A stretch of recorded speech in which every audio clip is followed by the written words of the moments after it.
When someone triggers you, they aren't just insulting you.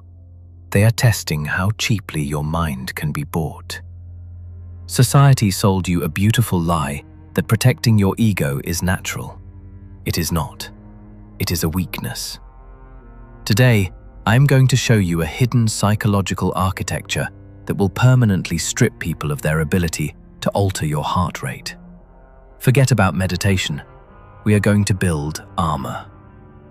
Phase 1. The trigger trap. Let's break down the mechanics of why you actually get mad. You think it's because someone crossed a line. You think, quote zero. That is an illusion. You get angry for one reason, and one reason only. Your ego is frantically trying to protect a very fragile projection of your identity. On a subconscious level, you are terrified that their insult might be true, or worse, you believe that their opinion of you actually dictates your value in this world. Look at this through the lens of power dynamics. An insult is not a weapon. It is an invitation. It is a test. A person throws a bone to see if you are domesticated enough to chase it. When Emperor Augustus, a man who held absolute ruthless power over half the world, received letters from his enemies full of filthy insults and threats, he didn't execute them in a fit of rage. He read the letters out loud in front of his Senate in a completely flat, bored voice. Why? Because Augustus understood the cardinal rule of machiavellianism. When you react emotionally to an enemy, you elevate their status to your level. You are literally telling them, "Your words have the power to alter my pulse. You are significant enough to hack my nervous system." You are bleeding for a person you don't even respect. Manipulators and toxic people hunt for exactly this. They don't provoke you out of hate. They just need a resource.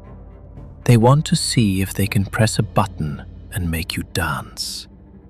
If they can trigger your anger, they own you. They know you will start making excuses, yelling, or making a stupid decision. You become a predictable algorithm. How do you exit this game? Suppressing your emotions is for the weak. That's just a ticking time bomb. You need to fundamentally change how you perceive an attack. Phase 2. The sovereign gap. Psychiatrist Viktor Frankl, who survived the worst nightmares of humanity in the camps, discovered a profound truth. Between a stimulus, what happens to you, and your response, there is always a gap. Ordinary people living on autopilot do not have this gap. They get insulted, they bark back. They operate entirely on reflex. Your mission is to stretch that gap to the maximum. How? By shifting your internal frame from a participant in a conflict to a clinical observer. When a surgeon looks at a purulent wound, they don't take it personally. They don't scream at the infection. They simply analyze the symptom. When someone tries to humiliate or trigger you, they are simply vomiting their internal inadequacy, their insecurities, and their anxiety right onto the floor. Why are you getting angry at someone else's symptom? But let's be realistic. Philosophy alone isn't enough. When adrenaline hits your brain, your amygdala hijacks your prefrontal cortex. You literally become stupider when you get angry. Your body prepares to fight a saber-toothed tiger, even though you are just facing a toxic coworker or an idiot on the internet. You need a biological kill switch. Neurobiologists at Stanford study a mechanism called the physiological sigh. It is the tool of predators. The moment you feel yourself boiling over, you do not count to 10. You take 2 sharp, short inhales through the nose, filling your lungs completely, and then 1 maximum long, slow exhale through the mouth. This forcibly offloads carbon dioxide and instantly slams the brakes on your heart rate. Do this right in front of them. While they are trying to provoke you by raising their voice, you slow down. Your breathing drops. Your facial muscles go completely slack. In the wild, prey scurries, twitches, and panics. The lion simply watches. When you forcefully lower your physiological response to their aggression, you broadcast a terrifying signal to their primitive brain without saying a single word. Your maximum level of rage isn't even a threat to me. This strips them of their power.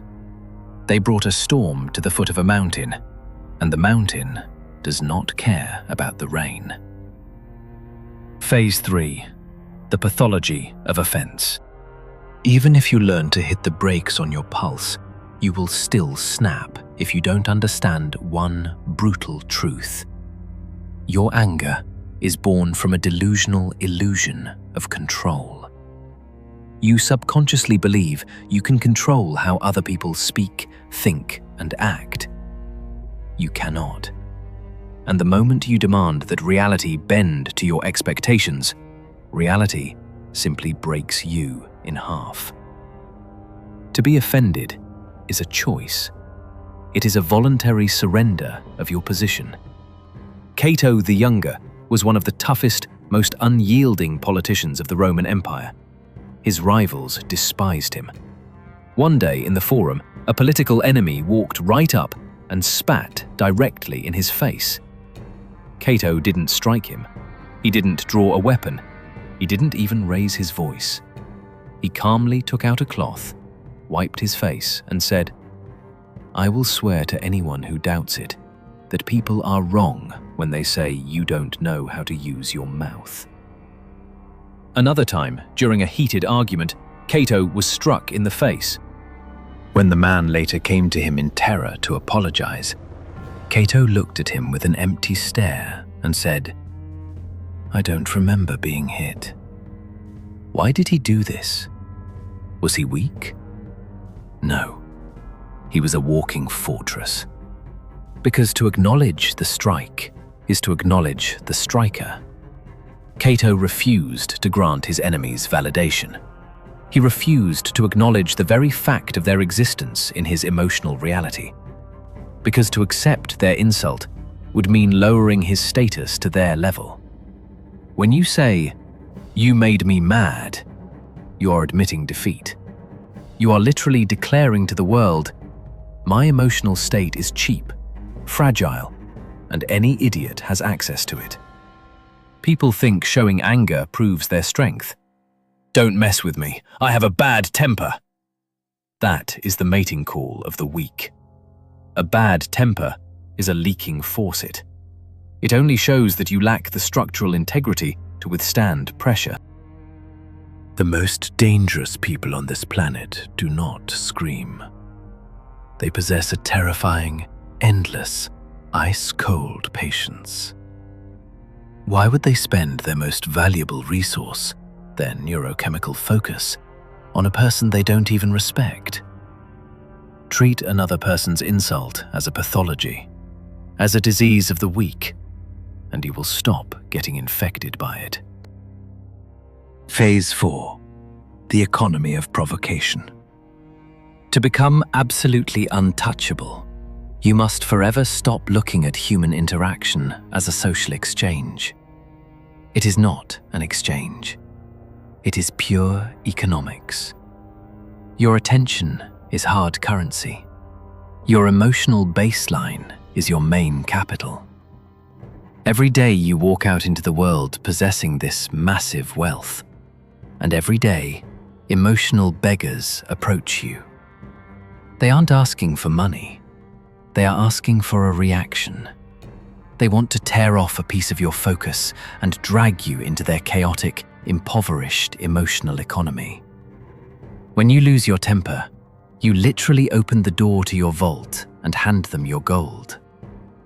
Why are you funding them?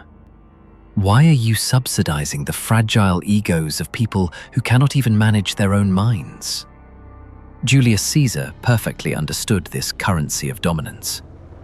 When he was captured by pirates in his youth and they demanded a ransom of 20 talents of silver, he didn't fly into a rage.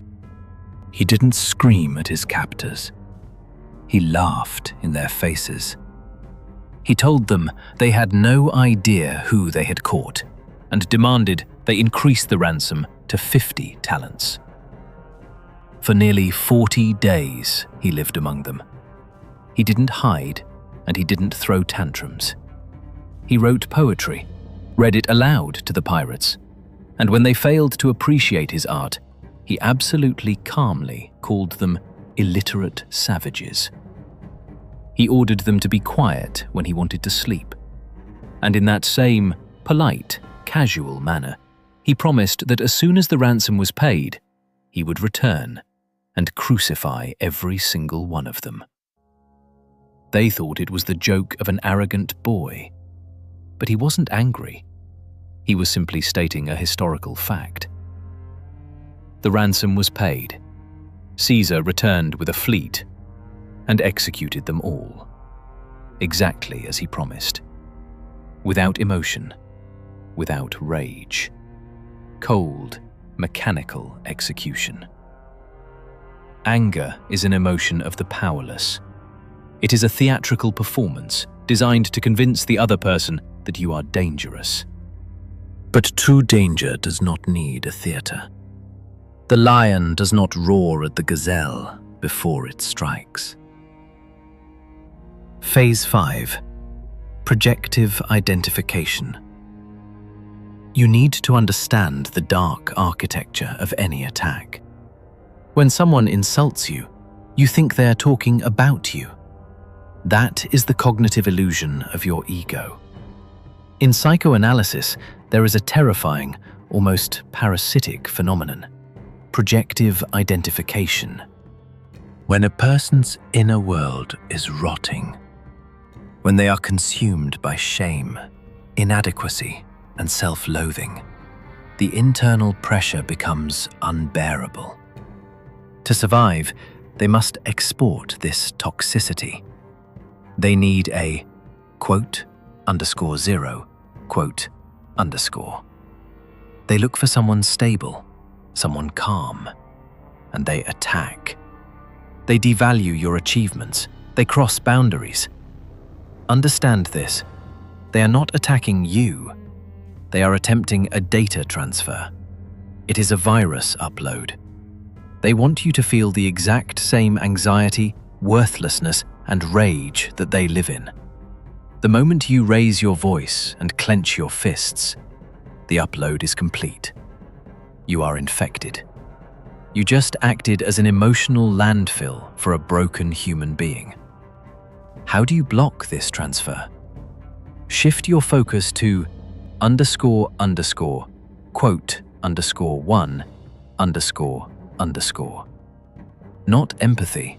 Empathy will make you feel their pain. You don't need that. Clinical pity is cold. It is a researcher looking at a doomed microorganism in a petri dish. When they break into a scream, don't look at their anger. Look at their weakness. Ask yourself one question. How miserable must this person's internal monologue be if they are forced to act like this just to feel alive?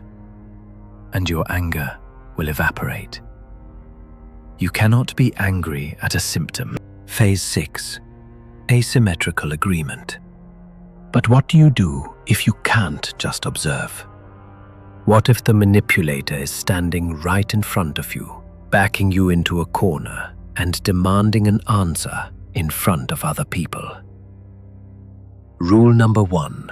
You never defend yourself. Defense is an admission of vulnerability. When you justify your actions, you tacitly agree that this person has the moral authority to be your judge. Never hand them the gavel. Instead, use kinetic deflection, asymmetrical agreement. In physics, if a heavy object is flying at your chest, trying to block it rigidly will break your bones. you will absorb the full kinetic impact.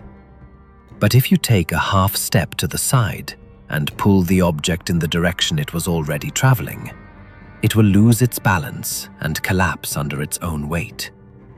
This is psychological judo. When they insult you, they expect resistance. They have already prepared their counter-arguments, so strip them of that friction.